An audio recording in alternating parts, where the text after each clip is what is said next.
freezing here. It's like 50 degrees, but it's so windy it just chills you. And waiting for my 9 a.m. flight to take off from McCarthy, from Anchorage to McCarthy. I've seen a few planes take off so far. Looks exciting. Yikes.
all the way to 16,390 in a 27-mile stretch. Blackbird.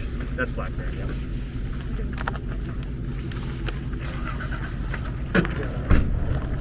Alrighty, so the first thing we're going to do is we're going to go down into McCarthy. We're going to walk around McCarthy a little bit.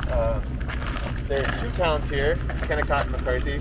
McCarthy is down the hill. In the mining days, McCarthy was the non-company town center, so it was where the miners went to have fun. Kennecott was the company town where everybody worked. We're going to go into McCarthy first. It's right down the road.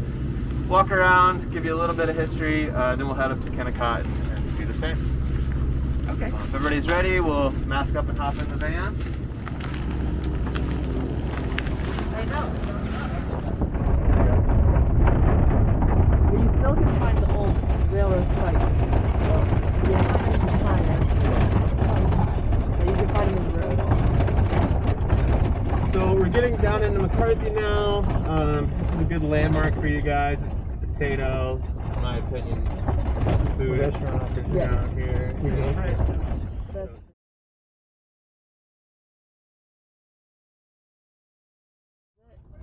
And what's the wintertime population? About 40. Oh my gosh. Yeah, it varies a little year to year, but roughly 40. Yep. Are they forts? Oh, it is a fort. Oh, we have to take a picture. Yeah. We'll see right up here. They're still out here, yes. They're both in town right now. They don't guide. Yeah. My brother can go to school. Yeah.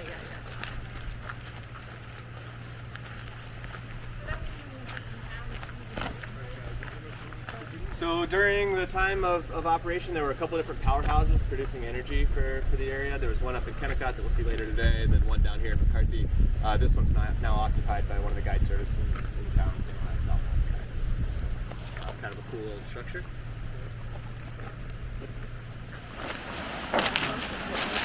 This is McCarthy Creek.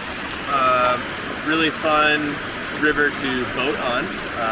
Avery and I like to come out here on our days off and paddle down this thing.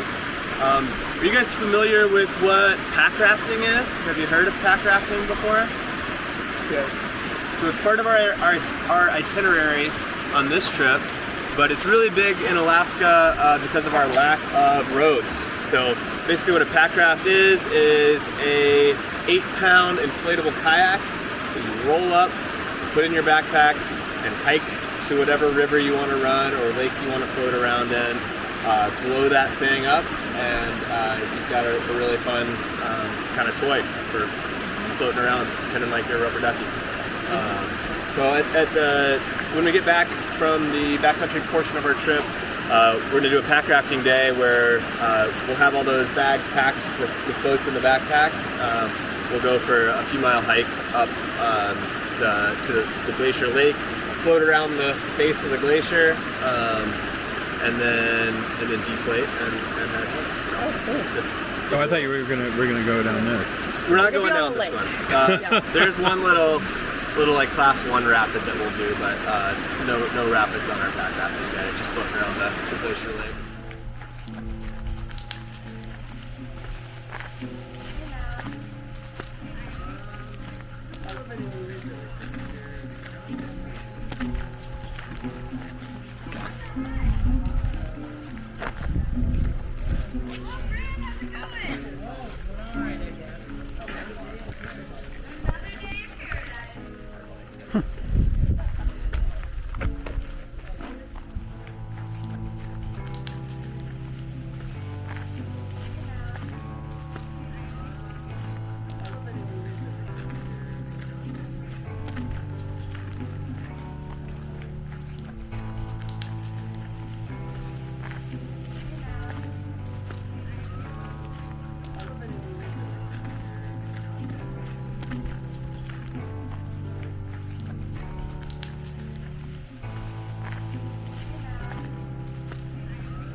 center. So if anybody is a collector of passport stamps or anything, a good place to visit. Also some cool exhibits in here that we probably won't visit on our town tour. You guys will have a little bit of free time before dinner. That's a good stop in this place on the left here.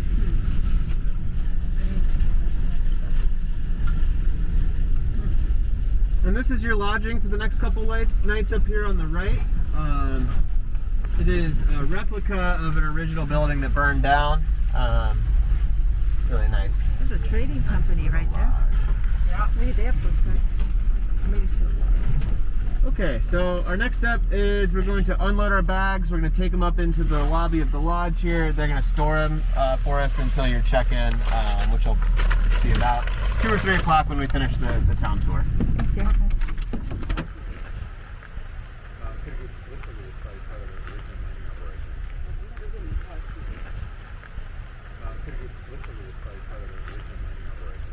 Catering for weddings out here.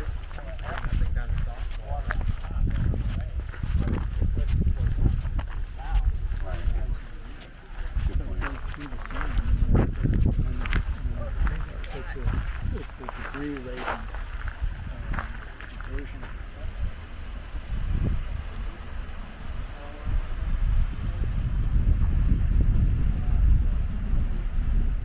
All right, we are waiting for lunch at the Pizza Wagon, and we just had our briefing and going over the itinerary of everything we're going to do, and the weather is actually quite pleasant. Nice and breezy and cool, and we have this amazing view while we eat lunch. Not too bad, huh? Not too bad. Tomorrow we're going to hike on a glacier.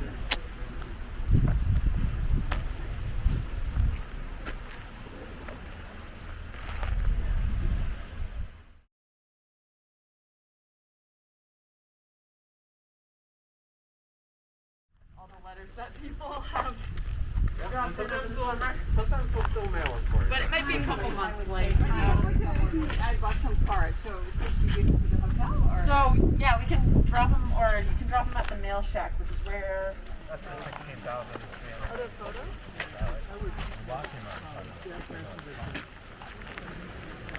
Just having a full look at our loop for the day. We started right down here by I know they tested all the water.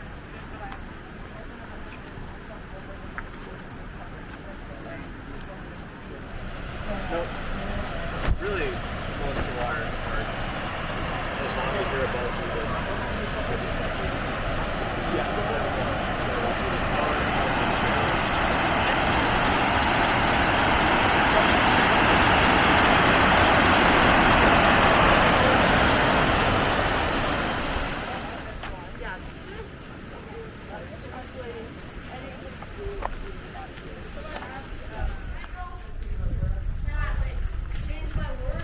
Yeah, you can change your thing. Okay, change it to a comfortable clothing.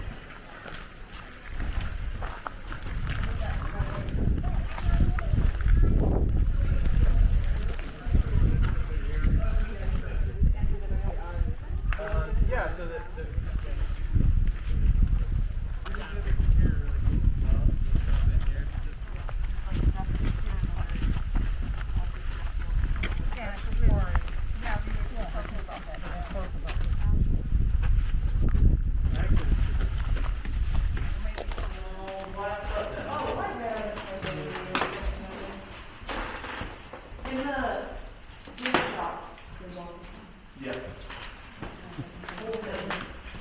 there's an interactive map over here.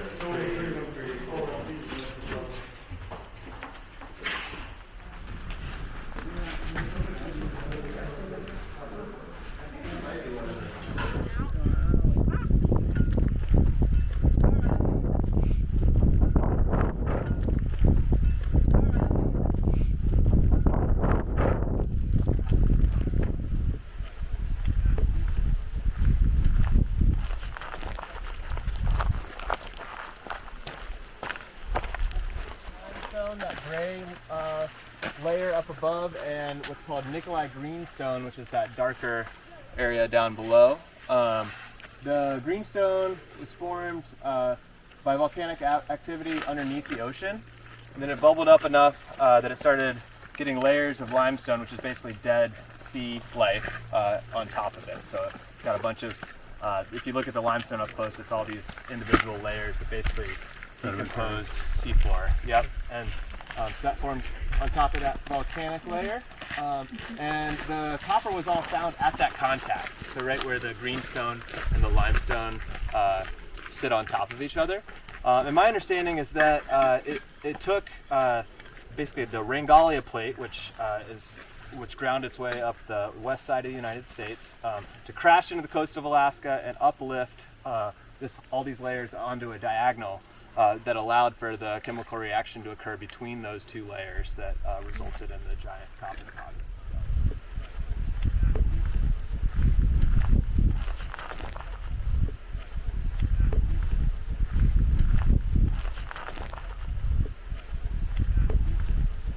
That always messes with my head is Donahoe on the right, which visually looks like it is equal in color to Blackbird 27. Really? Yeah. Do they climb Blackbird? Is that Yeah. scary?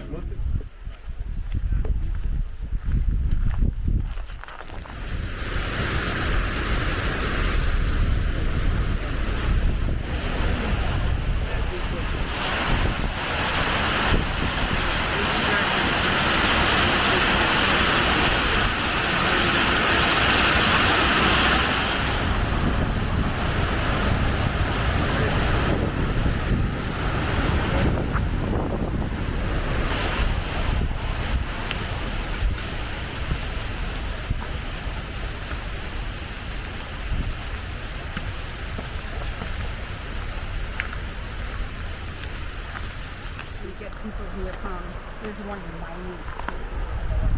Okay. You get people who.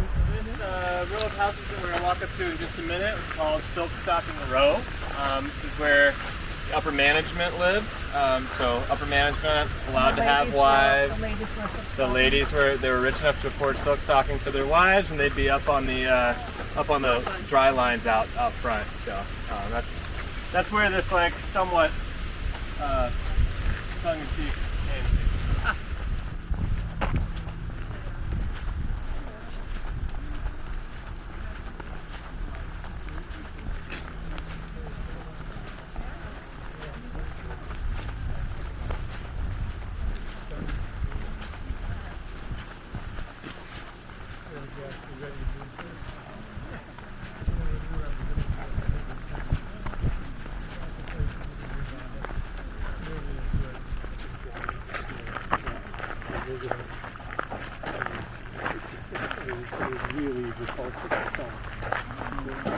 Guys, just wanted to give you a quick little outline for the rest of the day. We're gonna go check in right now. We'll help you guys get sorted in your rooms and everything. And then dinner's at 7. So Avery and I are gonna leave you. Welcome to do whatever you want with the rest of the afternoon. That Park Service visitor center right as we pulled into town is a good spot to visit, or just relaxing. I know you guys have already had kind of a long day, but